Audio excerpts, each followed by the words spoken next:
Hi viewers, இன்றைக்கி வந்து வீட்லேயே நான் பர்கர் பண்ண போகிறேன். அது ரொம்ப சிம்பிளானது. வீட்டில் உள்ள சாமானை போட்டு ஒரு 200 கிராம் சிக்கன் எடுத்து வச்சுருக்கிறேன்.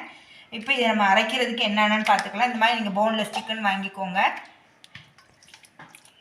இப்போ பாருங்கள், ஒரு வெங்காயம் கட் பண்ணி வச்சுருக்கிறேன், அதை இது சேர்த்துக்கலாம். மிளகு ஒரு சின்ன ஸ்பூனில் 1, 3 பல் பூண்டுங்க, ஒரு பச்சை மிளகாய் 3ஆக கட் பண்ணது, இஞ்சி ஒரு துண்டு, டேஸ்ட்டுக்கு உப்பு, கொஞ்சமாக கொத்தமல்லி இலை.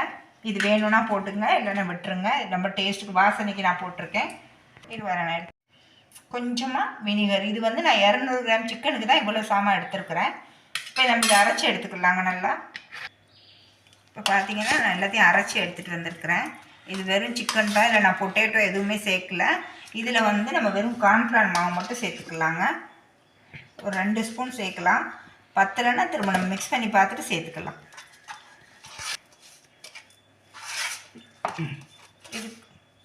இதுக்கு பிரெட் க்ரம்லாம் தேவையில்லை. நான் சும்மா நார்மலாகவே நம்ம வீட்டில் செய்கிறது இந்த மாதிரி செஞ்சுக்கலாம். ஈஸியாகவும் இருக்கும். நீங்கள் பர்கர் பண்ணு தான் வேணும்னு இல்லை, ப்ரெட்டு கூட நீங்கள் வாங்கி வச்சு செஞ்சுக்கலாம். அந்த மாதிரி ப்ரெட்டில் கூட நான் கொஞ்சம் போட்டுக்கலாம், பத்தாது. கொஞ்சம் மாவு லூஸாக இருக்குது.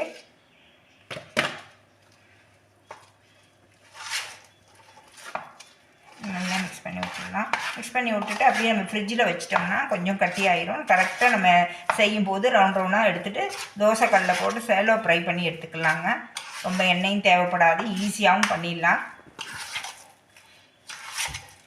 இவ்வளோதான், முடிஞ்சு. இந்த பாருங்க, கொஞ்சம் கட்டியாக இருக்குது முதையோட, ஒட்டலை கையில். இப்போ இதை நம்ம உருட்டி எடுத்துக்கலாம். சின்ன சின்ன உருண்டையாக நம்ம செய்யும் போது கொஞ்சம் நேரம் இது ஃப்ரிட்ஜில் வச்சிடலாம். இப்போ பாருங்கள், ஃப்ரிட்ஜிலேருந்து எடுத்திருக்கேன். 1 ஹவருக்கு அப்புறம் எடுத்திருக்கேன். இப்போ நம்ம இது சின்ன சின்ன போல் மாதிரி பண்ணி எடுத்துக்கலாம். இந்த மாதிரி மெல்லிசாக தட்டி எடுத்துக்கோங்க.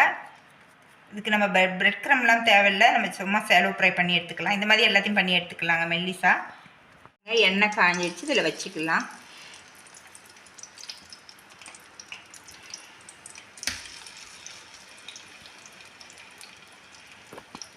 ரெடி ஆகிடுச்சு. நம்ம அதை ஊற்றின எண்ணெயிலே நல்லா ஃப்ரை பண்ணியாச்சு. இது பாருங்கள், 2 சைடில். இப்போ நம்ம இதை எடுத்துக்கலாம். இந்த மாதிரி எல்லாத்தையும் ஃப்ரை பண்ணி எடுத்துக்கலாங்க. பாருங்கள், பர்கர் பண்ணு வாங்கினேன், அதை கட் பண்ணி வச்சுருக்கிறேன். இதில் மயோனைஸ் தடவிக்கலாம். சிம்பிளாக நானே வீட்டில் எல்லாமே நான் தான் செஞ்சது. வீட்டில் ரொம்ப ஈஸியாக நம்ம வீட்டில் செஞ்சு பர்கர் சாப்பிட்லாம். இந்த மாதிரி நம்ம பண்ணி வீட்டில் பசங்களுக்கு கொடுத்து நம்மளும் சாப்பிட்டுக்கலாம். கடையில் போய் உட்காந்து சாப்பிட்றதோட இதுக்கு வந்து ஒரு சீஸ் வச்சுக்கலாம். மேலே கொஞ்சம் டொமேட்டோ சாஸ் இது வேணும்னா போட்டுக்கலாம், இல்லைன்னா விட்டுடலாம். இப்போ இது மேலே தூக்கி இதை வச்சிடலாம். திரும்ப கொஞ்சம் வச்சு மூடிட்டா சூப்பரான ஒரு பர்கர் ரெடி. பாருங்கள், ஈஸியாக வீட்டில் நம்மளே பர்கர் பண்ணிடலாம். வீடியோட எண்டுக்கு வந்தாச்சுங்க. தேங்க்ஸ் ஃபார் வாட்சிங். லைக் பண்ணுங்கள், ஷேர் பண்ணுங்கள், கீழே உள்ள பெல் பட்டனை ப்ரெஸ் பண்ணுங்கள். நெக்ஸ்ட் ஒரு வீடியோவில் உங்களை மீட் பண்ணுறேன்.